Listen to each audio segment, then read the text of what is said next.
y'all, today I'm sharing how I make my homemade laundry detergent using only 3 ingredients. To make the laundry detergent, I make mine in batches because I make a whole lot of it at once, a whole gallon. And the first thing I do is put in a cup of salt into the food processor. And next I add 1.5 cups of baking soda. And the last thing I use is 1.5 cups of washing soda.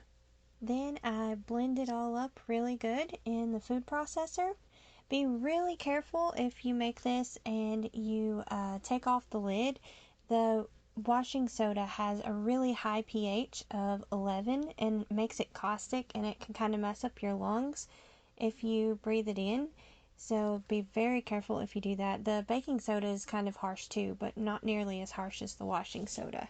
You can make this in smaller batches using whatever size increment you want, from a teaspoon to tablespoon to half a cup. Just use the ratio that there's 2 parts salt, 3 parts baking soda, and 3 parts washing soda. Then I use a funnel. I just use a flexible cutting board and put it in my gallon jar that I stored in and pour it from the food processor into there. Again, being very careful because it is not nice if you breathe that in. Since I'm making such a big batch, I just repeat the same process over again. I use a cup of salt. Actually, I use more of a heaping cup of salt because I like my clothes to be a little softer. And then I do 1.5 cups of baking soda and 1.5 cups of washing soda and blend it all up. When I make my big batch, which is 4 different times I have to put it through the food processor, I end up using a full box of washing soda, a full box of baking soda, and those are both 4 pounds, and 2 of the Walmart size that I show in the picture of salt, and I end up using all of that. It's also pretty cheap.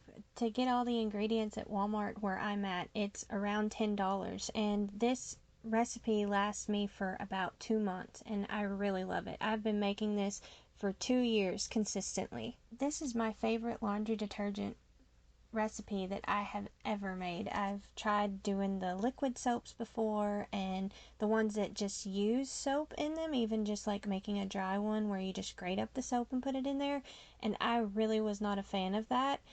We would use that with the soap, and it seemed to cause like a coating in the washing machine, and our clothes would almost be hard.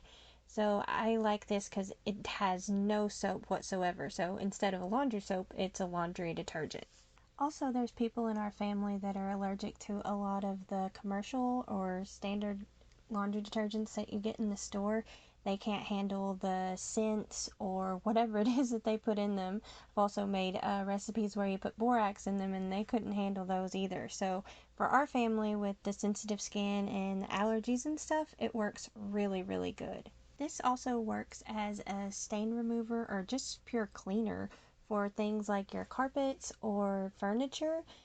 I have used this on my couch, and I cannot believe how nice it makes it look. We have pets and they get it stained up sometimes, and if I just put a little bit of this, like I usually do, a scoop in a bowl of hot water and wipe it and clean it with cloth, and it looks brand new. So one time I ran out of dish soap, so I used this, and I cannot believe how nice it shines stainless steel. Now, if you do use this for dishwashing, I suggest you use gloves because it's pretty harsh on your hands, but it really does make your stainless steel shine. I couldn't believe how my forks and spoons looked. I got this recipe from Heidi at Rain Country Homestead, and if you don't already watch her, I'll leave her channel down below, but she's really awesome and has all kinds of awesome videos. She's like my favorite mentor that I have. After it's all made and put in the jar, I just use about 1/8 of a cup or 1 to 3 tablespoons, whatever you think you need for a load of laundry. Thanks so much for watching and spending a part of your day with me. I hope this helps. Please like, comment, and subscribe. Bye!